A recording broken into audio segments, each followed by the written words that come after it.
By the way আমরা খুব jealous feel করতাম বাকি আর যারা, কারণ আমরা তো টেলিভিশনে কাজ করতে পারি না, আপনারা টেলিভিশনে কাজ করেন। সে যখন মানাবে বুঝে শুনে বানাবে, তখন আমার মনে হচ্ছে ইস, এটা একটা অসাধারণ বাজিমাত হলো। এটা যে এত বড় একটা মানে কিছু হতে যাচ্ছে।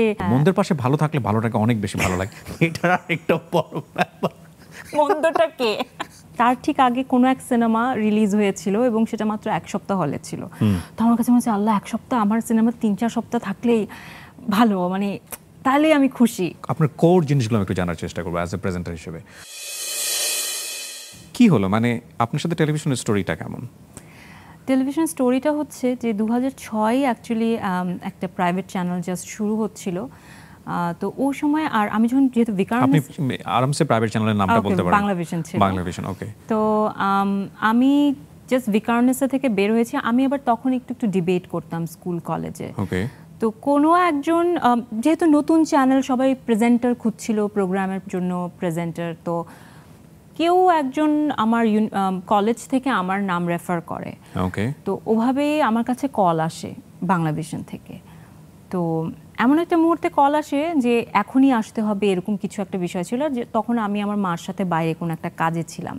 তো আমি বলছি যে না, আমি তো ব্যস্ত, আসতে পারবো না। পরে কাজটা খুব তাড়াতাড়ি শেষ হয়ে যায় দেখে আম্মু বলে যে এরকম ফোন দিয়েছে, তো সময় তো আছে, কাজ তো শেষ হয়ে গেছে, যেহেতু চলো।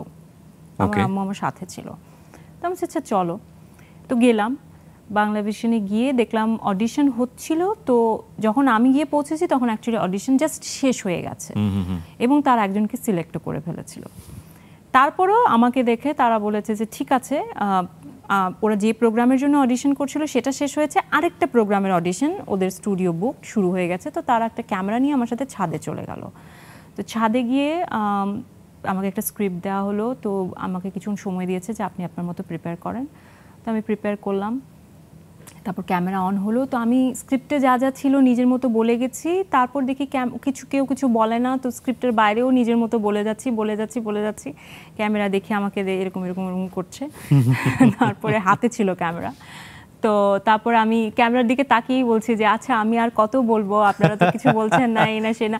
তারপর তারাও হেসে দিয়ে থামিয়েছে। নিচে আসলাম, নিচে এসে আমাকে আরেকটা স্ক্রিপ্ট ধরিয়ে দিল, বললো আগামীকাল সকাল 7টায় আপনার শুটিং। ওয়াও। সো আমি মানে কিছু বুঝে ওঠার আগেই অ্যাকচুয়ালি কালকে শুটিং, ব্যাপারটা এরকম ছিল আর কি, যে আমি হ্যাঁ বলবো না বলবো। বিকজ যেদিন সকালে ঘুম থেকে উঠলাম সেদিনও জানতাম না যে আসলে কি হতে যাচ্ছে আজকের দিনে। তো আমি আচ্ছা ঠিক আছে, আম্মু ছিল, আচ্ছা ঠিক আছে। So it was solo, right? এটা একদমই একক ছিল নাকি? একক ছিল। তার কিছুদিন পরে নীরবের সাথে শুরু হয়। নীরবের সাথে আই থিংক আরো 2-3 বছর, 1-2 বছর পরে আপনাদের টুয়েলভ শো শুরু হয়। জীবনের সাথে চলে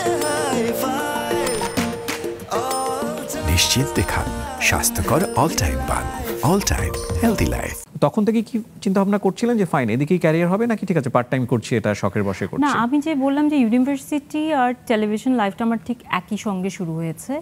বাট ব্র্যাক ইউনিভার্সিটিতে আসলে পড়াশোনার চাপ এত, সুযোগটা খুবই কম থাকে টেলিভিশনে খুব বেশি কাজ করার। তো 4 বছরের গ্র্যাজুয়েশনে কিন্তু আমি একটা করেই শো করেছি, মানে ওরকম না যে সপ্তাহে একটা। হ্যাঁ, সপ্তাহে একটা, এর বেশি আসলে সুযোগ ছিল না আমার করার।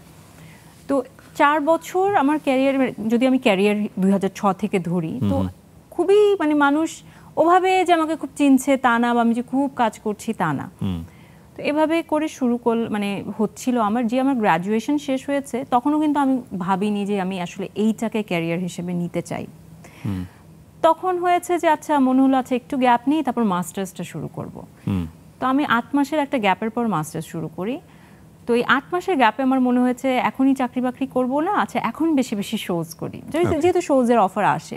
তো তখন অনেক শোজ করা শুরু করে দিই, একই সাথে 3-4টা শোজ করছি। তখন দেখলাম যে মানুষের মাঝে আমার পরিচিতিটা বাড়ছে, রেসপন্স খুব ভালো, মানুষের ভালোবাসা মানে অন্যভাবে পাচ্ছি। তখন একটা ভালো লাগা তৈরি হয়ে গেছে। আমি এবার একটু মানে আপনার কোর জিনিসগুলো আমি একটু জানার চেষ্টা করবো অ্যাজ এ প্রেজেন্টার হিসেবে। লাইক ইউ আর ডিফারেন্ট, এটা আমার জায়গা থেকে মনে হয়েছে। অন্য প্রেজেন্টারদের প্রতি আমি রেসপেক্ট রেখেই বলছি, আমরা প্রত্যেকেই যারা কাজ করি তারা দিন শেষে একটা সিগনেচার ক্রিয়েট করি, রাইট? এবং আপনার কাজ দেখে আমার মনে হয়েছে আপনার সেলফ সেন্স এবং সেন্স অফ হিউমার অত্যন্ত উঁচু মানের। কোথায় কি বলতে হবে না হবে আপনি খুব ভালো করে বোঝেন, এবং এই জন্যই বলছিলাম আমি আপনার কাজ খুব অ্যাডমায়ার করি। এই বিষয়টা কোথা থেকে আসলো? এটা কি কাজ করতে করতে হয়েছে নাকি লাইক আপনি যে ধরনের আপব্রিঙ্গিং এর মধ্যে গেছেন বা পড়াশোনা সেখান থেকে এসেছে আসলে? আমার মনে হয় সবকিছুর একটা কম্বিনেশন। অ্যাজ আ পার্সন আমি যেরকম আমি সেটাই ক্যামেরার সামনে আনার চেষ্টা করি। প্রত্যেকের ভেতর আই রিয়েলি লাইক আপনি আমার সেন্স অফ হিউমার ভালো বলেছেন। সবাই এই কথাটা কখনো আমি শুনিনি যে বলেছে, but I think I have a side আমার, যেখানে আমি মজা করতে পছন্দ করি, বা যেমন আমার হাজব্যান্ড আমাকে বলে যে তোমার খুব ডার্ক সেন্স অফ হিউমার আছে। So I have that side. তো আমার পার্সোনালিটি যেটা, আমি আসলে ওটাই সামনে আনার চেষ্টা করি। আর হ্যাঁ, লেখাপড়া অনেক বড় একটা বিষয়। আমি অনেক ইন্টারভিউজ দেখি দেশের বাইরের, সো সেখানে আমি দেখি কিভাবে কন্ডাক্ট করছে একটা ইন্টারভিউ, কিভাবে কথা বলছে। গেস্ট একটা খুব বড় বিষয়, যে সবার সঙ্গে আমি একই মেজাজে কথা বলবো নট নেসেসারিলি, বয়স ভেদে আমাকে এক একজনের সঙ্গে। সো এটা আমি নিজেই অ্যাকচুয়ালি একটা স্বশিক্ষা বলা যায় বা স্টাডি করেছি। সো অ্যাকচুয়ালি সব মিলিয়ে হয়েছে আর কি। ইদানিং যেটা হচ্ছে খুব ট্রেন্ডি ওয়ার্ক, যেটাকে আমরা বলি যে ভাইরাল শব্দটার সাথে আমরা সবাই কম বেশি পরিচিত, এবং আমরা চেষ্টা করি ভাইরাল জিনিসগুলো একটু বেশি নাড়াচাড়া করতে। দিন শেষে ভিউজ একটা ফ্যাক্ট, ডেফিনেটলি ফ্যাক্ট। আপনার সঙ্গে ডিলগুলো কেমন হয়, মানে প্রোডিউসার লেভেল থেকে হোক বা এই কাজের জায়গাগুলো থেকে হোক? না, একটা সময় যখন যখন আমি শুরু করেছিলাম, সো ডেফিনেটলি আমিও তো গদবাঁধা প্রশ্নই করতাম, কারণ ওটা আমার লার্নিং টাইম ছিল। তো গদবাঁধা প্রশ্ন করতাম। তারপর যখন অ্যাকচুয়ালি নীরবের সাথে যে শোটা ছিল, সেটা আমাকে অনেকখানি হেল্প করেছিল আপনাদের মতো করে প্রেজেন্ট করতে। আমি আপনাদের মতো করে বুঝাচ্ছি, আরজেদের মতো করে। তো you never been RJ? No, I've never been okay an RJ. তো আপনাদের কথা বলার স্টাইল অন্যরকম, আপনারা খুবই ক্যাজুয়াল। টেলিভিশনে তখন যারা ছিল অ্যাটলিস্ট, তারা খুবই ওই যে স্ক্রিপ্টের গদবাঁধা সুন্দর বাচনভঙ্গি করে কথাবার্তা বলা, বাট আপনারা খুবই ক্যাজুয়াল, খুবই এই। তো ওইটা আমি তখন একটু পিক করেছি, ওইটা আমার মধ্যে এসেছে। তখন আমিও একটু ফ্রি হলাম আমার বডি ল্যাঙ্গুয়েজে, আমার কথা বলার স্টাইল। না, আরেকটা সুবিধা আছে কিন্তু, মন্দের পাশে ভালো থাকলে ভালোটাকে অনেক বেশি ভালো লাগে। এটার আরেকটা বড় ব্যাপার। মন্দটা কে? এটা আমি এইটা কিন্তু একটা বড় সুবিধা, এবং আমাদের কেন জানি মনে হয় যে মন্দের ক্রেডিটটা এই জায়গাটাতে, ভালোর জায়গাটাতে। সো না, আমি আসলে ইনজেনারেলি কাউকে বলছি না। আমার কাছে মনে হয় যে এটা আমাদের পুরো সিচুয়েশনটাই আসলে এখানে আমাদের অনেক বেশি মন্দ, সেখানে দুই একটা যখন ভালো হয়ে যায়, সো ওই ভালোটা অনেক বেশি হাইলাইটেড হয়ে যায়। না হ্যাঁ, না ওটা আমাকে হেল্প করেছে। আমি যখন নীরবের সঙ্গে শো করেছি, Saim, Naushin, Nirob you are doing good, no doubt, আমরা তোর কথা বলতেছি না। সাইম, নওশিন পাশাপাশি কাজ করছিল, তো নওশিন ওয়াজ ভেরি স্পন্টেনিয়াস তখন। তো নওশিনকে দেখেও আমার মনে হচ্ছে যে ওয়াও, ও তো আরো বেশি স্পন্টেনিয়াস। আমি যদি একটু এরকম স্পন্টেনিয়াস হতে পারি, হয়তো ওর মতো করে পারিনি। নওশিন আমার ছোট বোন, সে আমেরিকাতে থাকে এখন। নওশিন ওই সময় অনেক পপুলার ছিল, নাটক সিনেমা সব জায়গায় দাপিয়ে বেরিয়েছে সেই সময়টা। বাই দ্য ওয়ে, আমরা খুব জেলাস ফিল করতাম বাকি আর যারা, কারণ আমরা তো টেলিভিশনে কাজ করতে পারি না। আপনারা টেলিভিশনে কাজ করেন, নীরব, আপনি, সায়েম, নওশিন, আমরা শুধু দেখতাম আর জেলাস ফিল করতাম যে এত পপুলার কিভাবে হতে পারে একটা মানুষ। সো গ্র্যাজুয়ালি হচ্ছিল। তো ওই সময়টাতে কি হচ্ছিল? আপনি অনেক টেলিভিশনে কাজ করা শুরু করলেন নাকি শুধু বাংলা ভিশনেই ছিলেন? না, অনেকগুলো টেলিভিশনে কাজ করা শুরু করছিলাম। 2-3 বছর যেই শো পেতাম সেই শোই করতাম, এরকম একটা বিষয় ছিল। পরে আই থিঙ্ক অ্যারাউন্ড 2013-14 কেউ একজন আমাকে বলেছিল যে শোনো, তুমি যে কোনো জায়গায় ডাকছে চলে যাচ্ছ, যে কোনো কিছু বলছে করছো, এটাতে কিন্তু তোমার কোনো এক্সক্লুসিভিটি থাকছে না। হ্যাঁ, তুমি যেখানে ডাকছে এবং তোমাকে সবাই ভাবছে যে ওকে তো ডাকলেই পাওয়া যায়, এরকম একটা। তো তুমি নিজের জায়গাটাকেও একটু মানে কি বলবো, মানে নিজের জায়গাটাকে কম্প্রোমাইজ করছো এক কথায়। তো এই কথাটা আমার খুব ভালো লেগেছিল, অ্যান্ড আই ওয়াজ লাইক হ্যাঁ, এখন থেকে আমি তাহলে একদম কম কাজ করব। তো ওই 13-14 থেকে অ্যাকচুয়ালি আমি টেলিভিশনে কাজ আস্তে আস্তে কমিয়ে দিচ্ছিলাম, রিয়ালিটি শোজের দিকে বেশি মনোযোগ ছিল। তো দেখতাম যে হ্যাঁ, রিয়ালিটি শোজ আমার কাছে আসছে। এরকম বলতো যে তুমি যদি প্রতিদিন টিভিতে কাজ করো, তখন যেহেতু রিয়ালিটি শোজ অনেক হতো, এখন সেভাবে আর হচ্ছে না। তো প্রতিদিন কাজ করে তোমাকে একটা রিয়ালিটি শোজের জন্য যখন 3 মাসের জন্য ডেট চাইবে, তুমি তো দিতে পারবা না। হ্যাঁ, তো সেজন্য তোমাকে ডেটস অ্যাভেলেবল রাখতে হবে, তো এই জন্য কম কাজ করতে হবে। আমি হ্যাঁ, আমি তো রিয়ালিটি শো করতে চাই। এভাবে করে আস্তে আস্তে কাজ কমিয়ে দিলাম। তখন রিয়ালিটি শোজ করা শুরু করেছি, ভালো ভালো রিয়ালিটি শোজ করেছি। তারপর একসময় মনে হলো সব রকম অনুষ্ঠান করেছি। আমি ক্রিকেটের অনুষ্ঠানও করেছি, যেটা আমি বুঝতামও না, জোর করে অনেকটা আমাকে করানো হয়েছিল ওই সময়।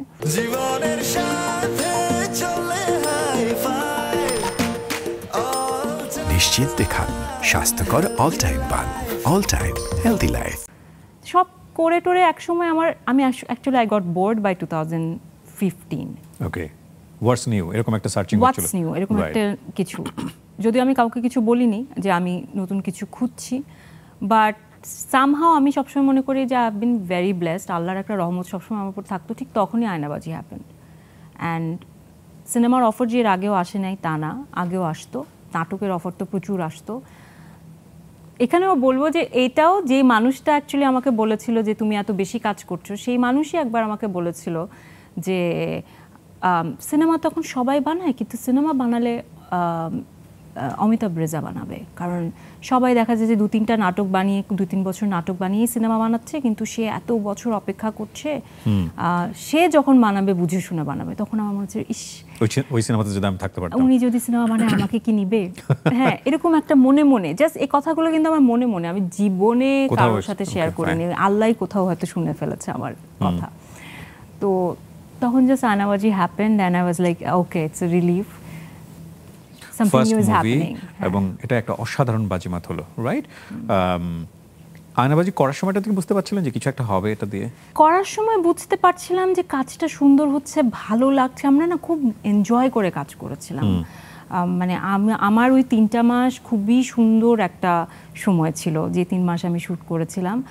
তো বুঝতে পারছিলাম যে ভালো কিছু একটা হচ্ছে, বাট তখন তো আমি সিনেমা ব্যাপারটা আমার জন্য নতুন, এটা যে এত বড় একটা মানে কিছু হতে যাচ্ছে, বা এত মাস 5 মাস হলে ছিল আমার মনে আছে।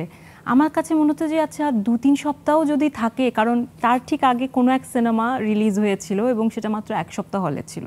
তো আমার কাছে মনে হচ্ছে আল্লাহ 1 সপ্তাহ, আমার সিনেমা 3-4 সপ্তাহ থাকলেই ভালো, মানে তাহলে আমি খুশি এরকম। সেখানে সেই সিনেমা 5 মাস ছিল। তো অত চিন্তা আসলে আমি না, আমরা কেউই করিনি, বাট সবাই বুঝতে পারছিলাম যে ভালো কিছু একটা হচ্ছে।